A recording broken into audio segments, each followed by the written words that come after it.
Un saluto a tutti e benvenuti in questo nuovo video. Oggi parleremo dello zaino Fjällräven Stubben. Non riuscirò mai a pronunciarlo come si deve, però accontentiamoci.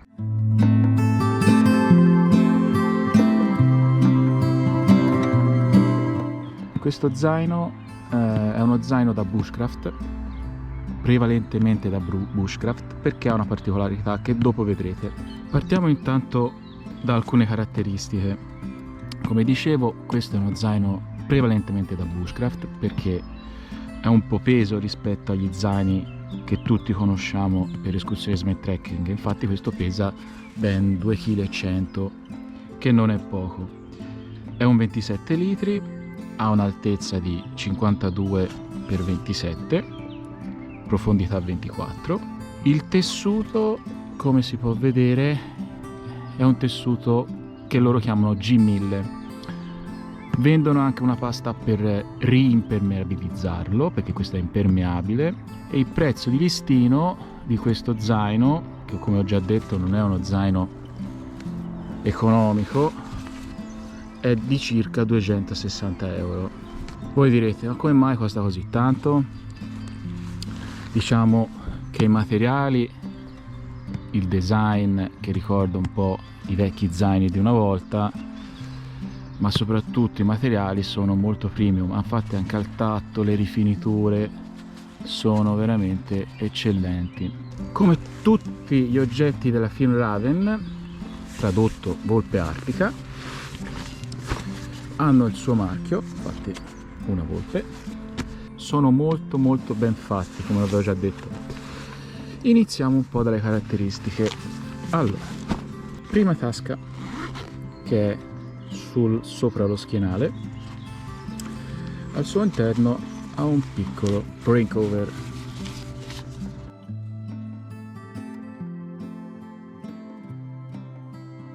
Perché come tutti sappiamo, nei boschi è meglio sempre farsi vedere, non si sa mai.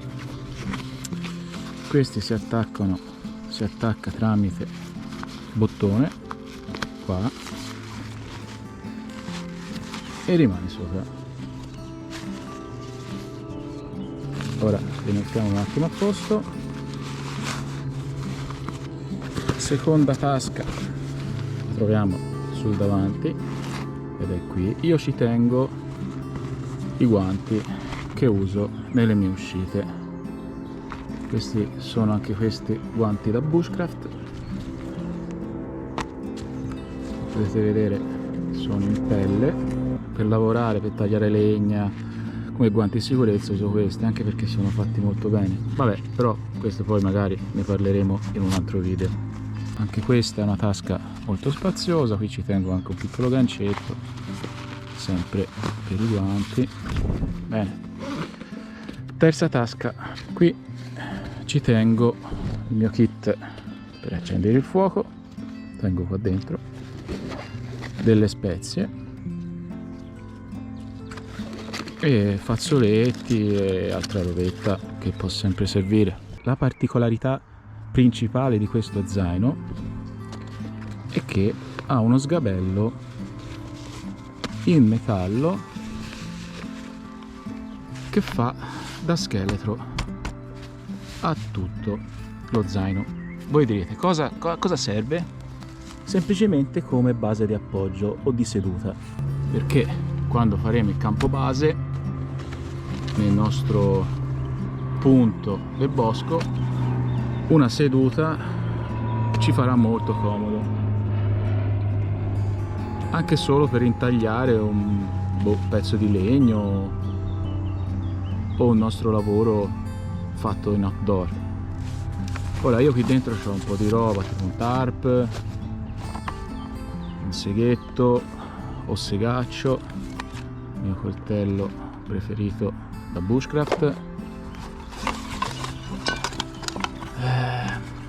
una tazza, una piccola teglia col manico richiudibile, una cuxa, una borraccia in titanio, un'altra borraccia e un bush box, che anche questo abbiamo parlato in un altro video. Torniamo allo zaino. Come potete vedere, anche se è uno zaino leggermente più piccolo di quelli che siamo abituati a vedere, è uno zaino molto capiente, molto robusto. Infatti questa ditta svedese ha la caratteristica di fare i suoi zaini robusti e resistenti nel tempo, quindi anche se vi si appiglia a un rovo o qualcosa del genere, è un tessuto molto resistente.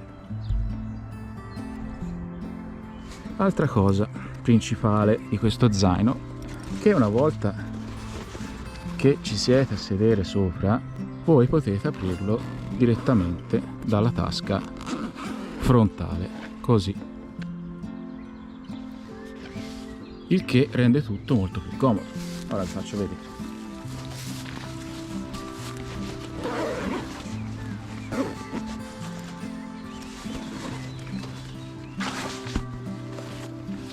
Come potete vedere, anche per rimettere a posto gli oggetti è tutto molto semplice con la tasca frontale.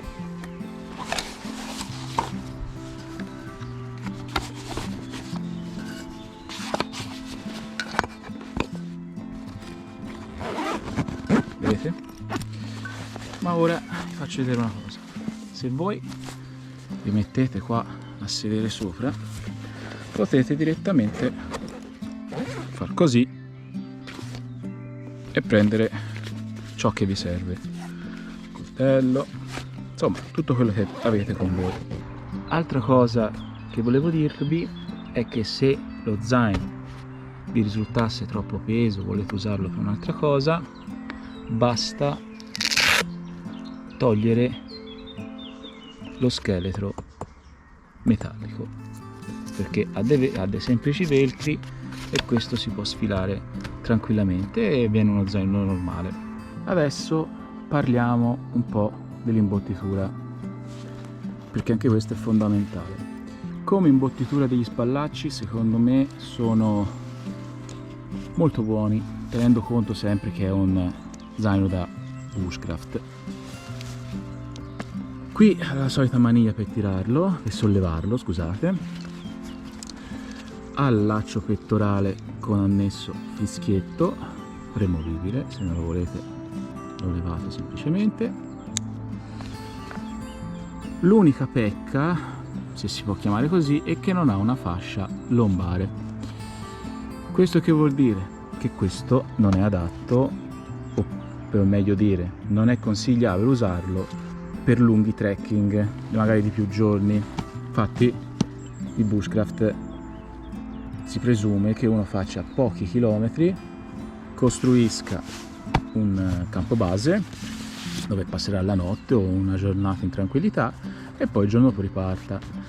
Non è fatto per farci 30 km in un giorno, perché rispetto agli zaini da trekking è peso, perché ha questo scheletro metallico al suo interno e non ha questa fascia lombare che io reputo fondamentale per i lunghi trekking.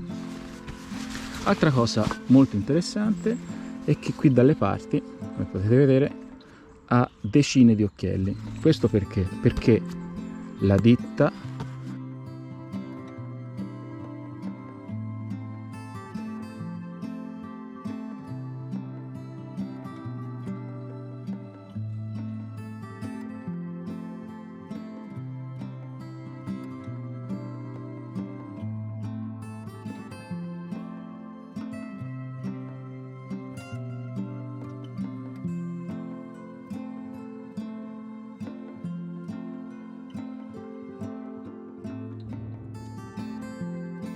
anche qua molto robusto, perché deve tenere il vostro peso, imbottito.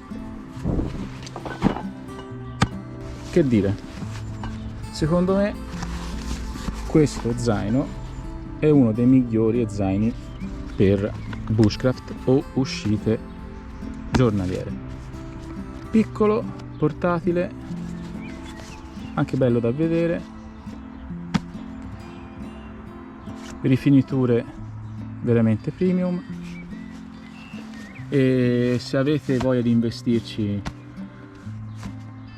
io vi consiglio questo, vi durerà una vita e non ci penserete più. Spero che il video vi sia piaciuto, vi invito a iscrivervi al canale e un saluto a tutti.